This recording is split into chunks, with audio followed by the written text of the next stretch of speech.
Good morning, family. I hope everyone is well, safe, and happy during this COVID pandemic. I hope all of you are well rested. You had a wonderful Mother's Day weekend. I hope everybody had a great time. For the past couple of weeks, Mr. King and I have been working on the new Westover Job Corps Automotive Technology Google Classroom for Job Corps. So here we are. And if you're watching this video, that means you've successfully logged in. There's our morning alarm. Silence that. Every morning we're going to wake up and we're going to, I think I already put in for today's word of the day is tire. Ooh, let's check the glossary. And we can say we studied a word. So the interesting part about this is that eventually I will be reading from this book of ours. I'm missing pages. Like a lot. Like it stops at primary. So we'll do 2 words of the day today. One was part of the attendance. Tires.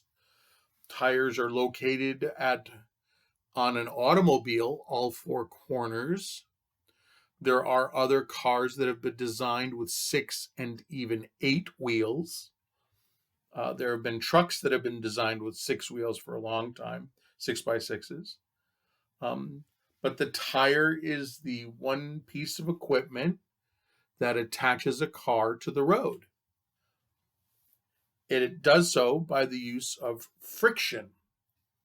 Friction is necessary for a car to grab the road, if you will. Gravity pushes a car down onto the tires.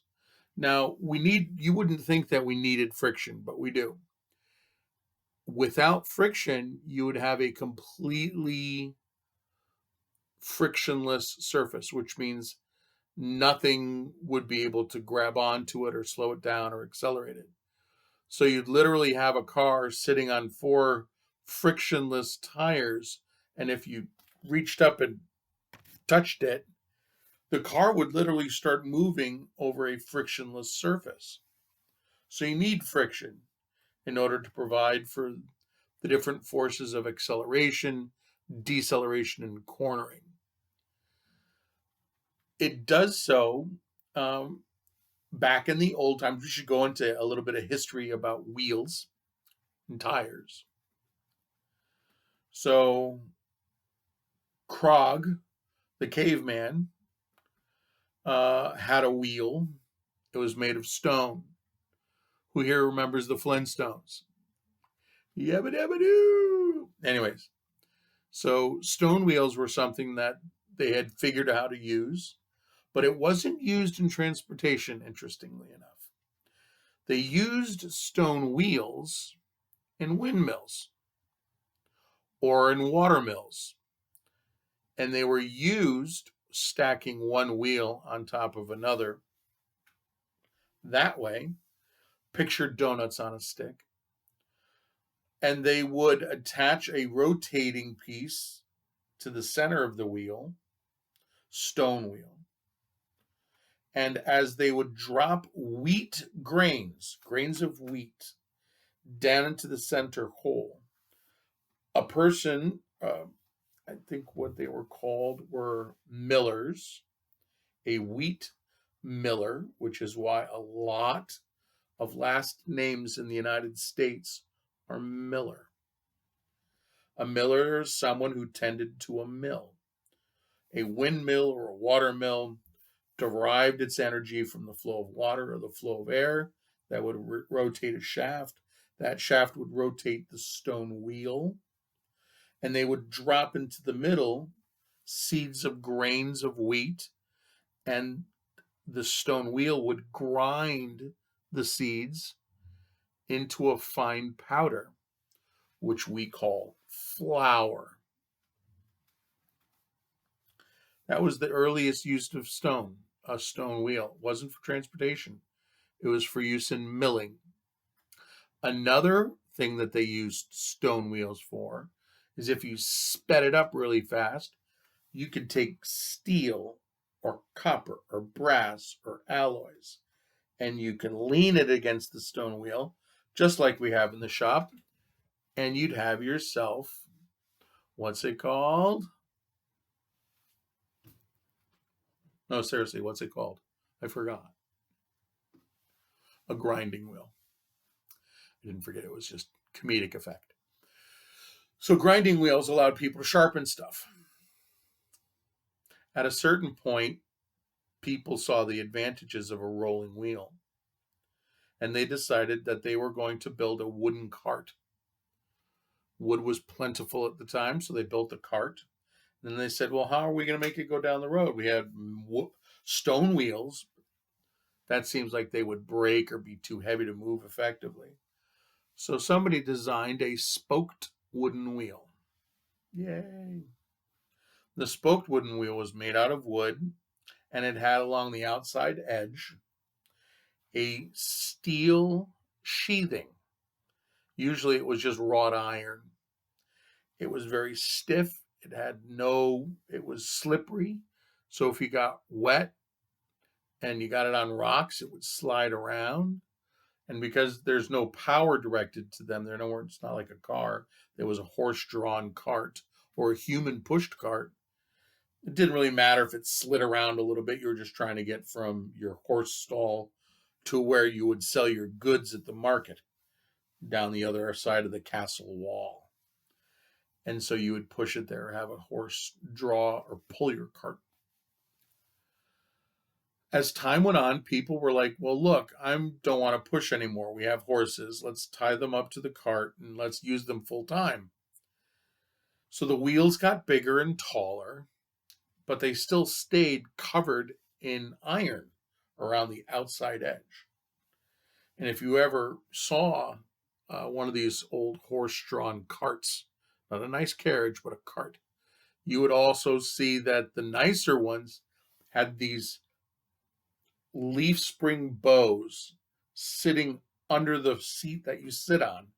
And so the cart would jar and jam around on the rocks, but your seat would bounce softly on top of it. So it was a methodology of very early road harshness being tamed by springs, which is a suspension thing, which we'll cover in another video. So for a while, they were making wooden wheels with the wrought iron coverings on the outside, obviously to protect the wood as it goes down the road. And someone said, you know what? Wooden wheels were starting to use carriages now, big ornate carriages that they used to call phaetons. Phaetons.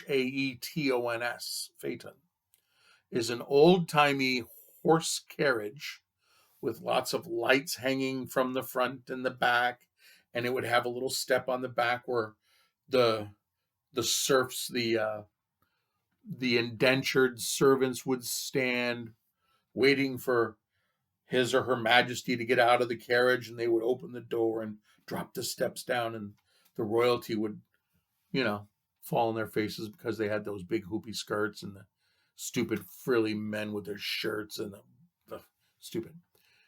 But the horse-drawn carriages, the carriages themselves were works of art. Also, that was the same time that they were starting to work on suspension, leaf spring suspension. But I digress. We're back to tires. Let me show you their features. Sorry, I have a favorite YouTube channel. That's what the guy says. He does slingshots. Anyways, you know me. I like to get sidetracked. So they started looking for softer materials to use on the edge of the tires in order for it to not be so jarring and for it to not be so slip-slidey over cobblestone streets when it got wet.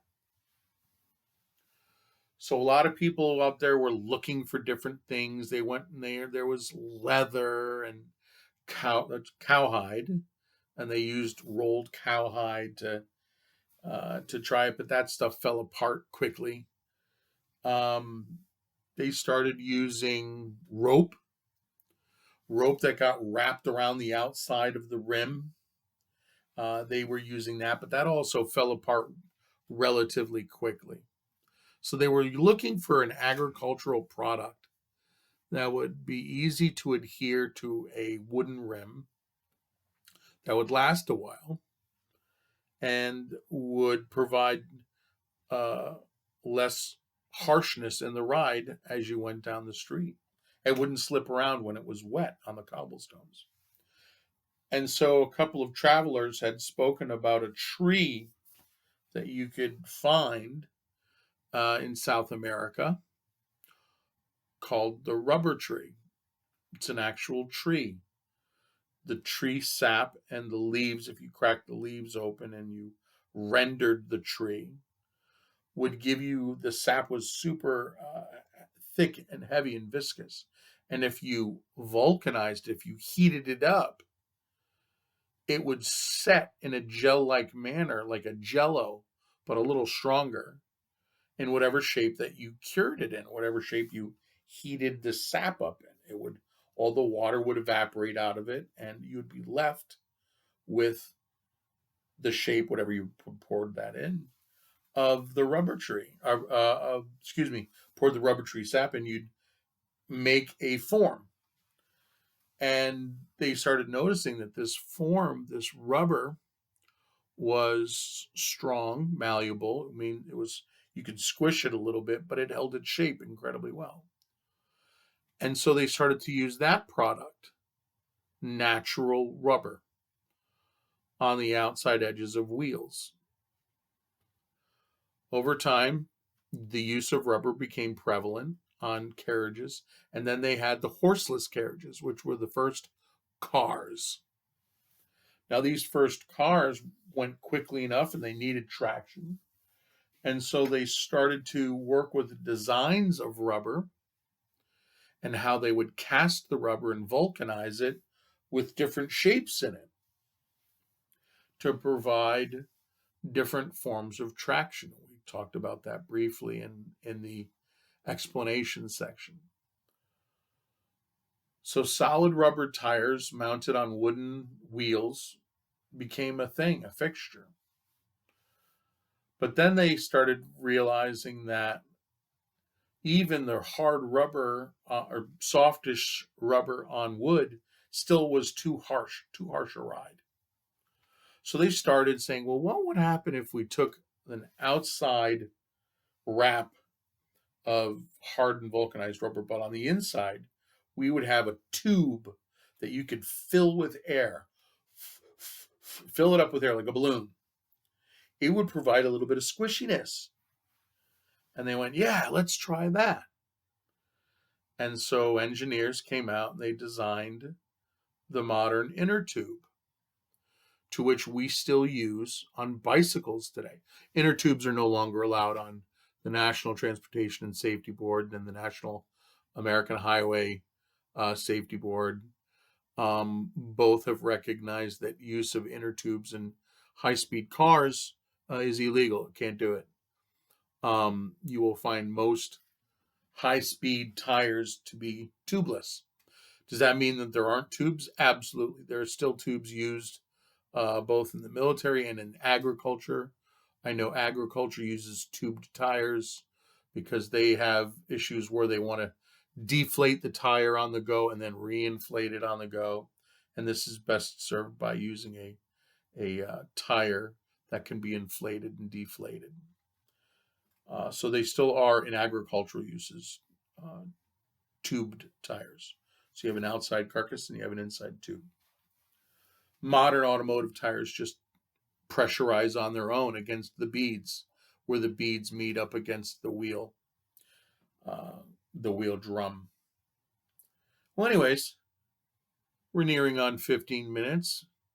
That's a little bit of history on modern tires. If you guys want to research a little more, please do so. Feel free to Google history of tires or how tires are made and watch some really cool videos that are better than anything I could ever do at this point with this computer and this lack of funding. I wanted to show you guys so everybody gets a giggle. So it's been a couple of weeks since I was able to get my hair cut. I'm really growing it out to the point where I can almost put it in a pony. And even funnier than that are my eyebrows, who are doing their best impersonation of caterpillars. So for all of you kids, this is what it's like getting old. You get hairs growing out of your ears and your eyebrows start looking like caterpillars. And you turn salt and pepper in the hair. Anyways, so that's the word of the day, tires, used on cars. An interesting thing would be for you guys to send me, I want to see if we can figure out how we can do a class note for response on tires, so it just doesn't show up in the class stream. I'll see about setting up an assignment, and I'll just say, what did you learn about tires? So that'll be a good one. Good morning. Tomorrow, just to give you a heads up, we'll be talking about abrasive discs, straight out of the glossary. Special, aren't we? Also known as cutting wheels. We'll do that tomorrow. Same bat time, same bat channel.